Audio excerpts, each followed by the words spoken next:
je vais vous montrer un petit feature que je trouve bien intéressant, particulièrement chez vos étudiants. Je vous invite à visualiser mon écran. Particulièrement chez vos étudiants qui ont de la difficulté à lire.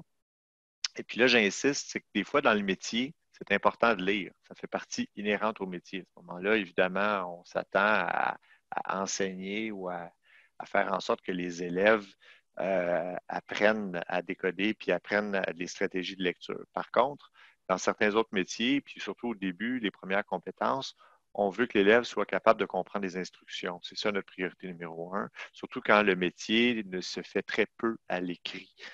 Il existe plusieurs métiers où les communications se font verbalement. Donc, c'est super facile d'insérer directement dans une étiquette ou dans une page, peu importe, des instructions verbales. Alors, je vous montre tout simplement comment faire. Il y a juste une petite difficulté qu'il faut faire bien attention parce que cette difficulté-là peut amener de la frustration. Alors, dans une page ou une étiquette, peu importe, vous devez choisir l'endroit où vous voulez que le petit lecteur audio apparaisse. C'est juste ça qui est super important. Puis, fait que moi, ce que je fais, c'est que je le place ici. Une fois qu'il va être là, il est comme difficile à déplacer, puis il faut comme recommencer l'enregistrement. C'est pas super bien fait, mais si on sait que tu vas là, tu ne touches plus, c'est correct. Fait qu'une fois que tu places ton curseur au bon endroit, ben, à ce moment-là, tu appuies sur le bouton Enregistrer un son et puis tu dois appuyer sur le bouton Commencer l'enregistrement. Ça va activer ton micro. Ça se peut que tu aies à autoriser ton microphone.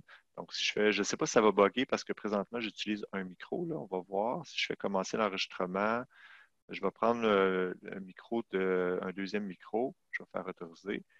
Puis là, ben là, je peux commencer mon enregistrement, faire ma description, écoute mon élève, salut, avec un ton chaleureux, puis là, fais ça, puis regarde ça, puis après ça, je vais te questionner, puis de manière à susciter son intérêt. Quand je termine l'enregistrement, je joins l'enregistrement, ben à ce moment-là, Moodle va placer tout de suite le petit lecteur, puis c'est possible de réécouter le cossin, là. Bon, fait que, etc. Fait que je ne sais pas si vous avez entendu, là, peut-être pas. Mais ça, c'est quand même un must que je trouve pour aller chercher le plus de possible de styles d'apprenant. Puis, fait que dans le fond, ça se fait naturellement. Tu sais, quand tu es enseignant puis tu crées une page pour d'écrire ou avec des instructions à l'élève, ben, tu es là. C'est comme si tu étais en avant. C'est la chose la plus naturelle pour un enseignant que de décrire ses attentes. Fait que moi, j'invite les enseignants à s'enregistrer. Puis on peut même faire la même chose avec la vidéo. Là, c'est possible là, d'utiliser le bouton vidéo. Même principe.